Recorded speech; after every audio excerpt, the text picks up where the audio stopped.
and which you don't feel free to share?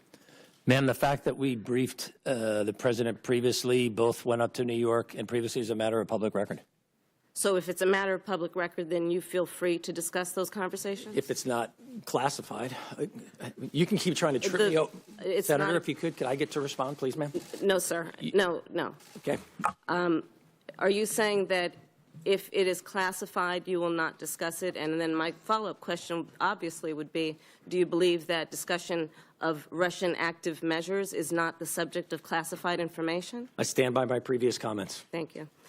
Mr. Rosenstein, when you appointed a special counsel on May 17th, you stated, quote, based upon the unique circumstances, the public interest requires me to place this investigation under the authority of a person who exercises a degree of independence from the normal chain of command.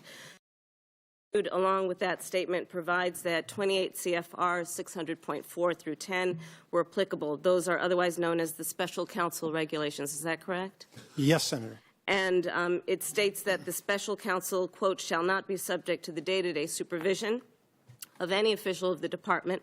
However, the regulations permit you, as acting Attorney General for this matter, to override Director Mueller's investigative and prosecutorial decisions under specified circumstances. Is that correct? Yes, Senator. And it also provides that you may fire or remove Director Mueller under specified circumstances. Is that correct? Yes.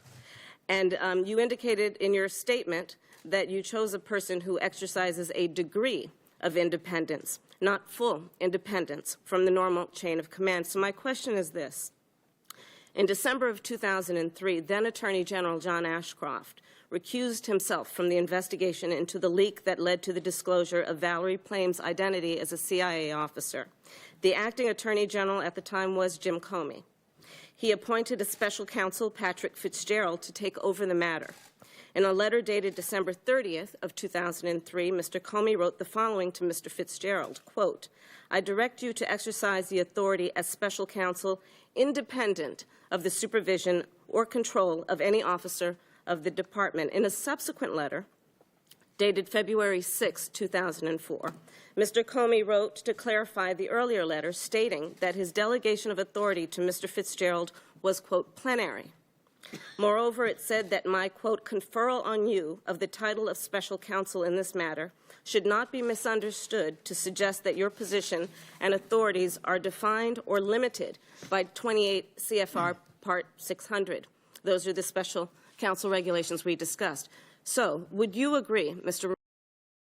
to provide a letter to Director Mueller, similarly, providing that Director Mueller has the authority as special counsel, quote, independent of the supervision or control of any officer of the department, and ensure that Director Mueller has the authority that is plenary and not, quote, defined or limited by the special counsel regulations? Well, Senator, I'm very sensitive about time, and I'd like to have a very lengthy conversation and explain that all to you. I tried to do that. Can you give me a yes or no answer, in the please? closed briefing. Well, it's not a short answer, Senator. The answer It is either you are willing to do that or not, as we have precedent in that regard. But Chairman, they should be allowed to answer the question.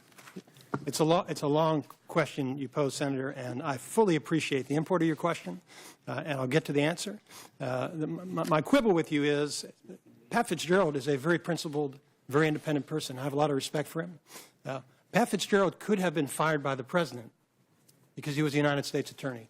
Robert Mueller cannot, because he's protected by those special counsel regulations. So although it's theoretically true that there are circumstances where he could be removed by the acting Attorney General, which for this case at this time is me, your assurance of his independence is Robert Mueller's integrity and Andy McCabe's integrity and my integrity and those regulations. Sir, if I may, the greater assurance is not that you and I believe in Director Mueller's integrity, which I have no question about Mr. Mueller's integrity.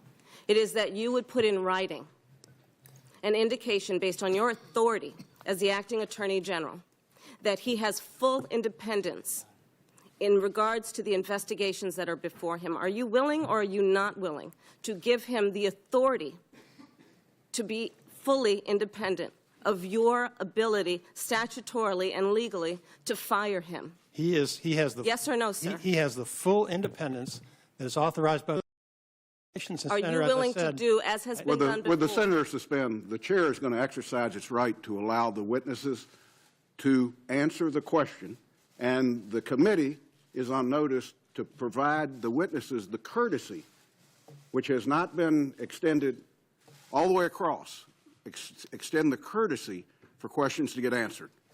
Mr. Chairman, respespectly, Mr. Rosenstein, I would point out will you, that this witness has joked with the, as we all have, the senator will ability to suspend. filibuster.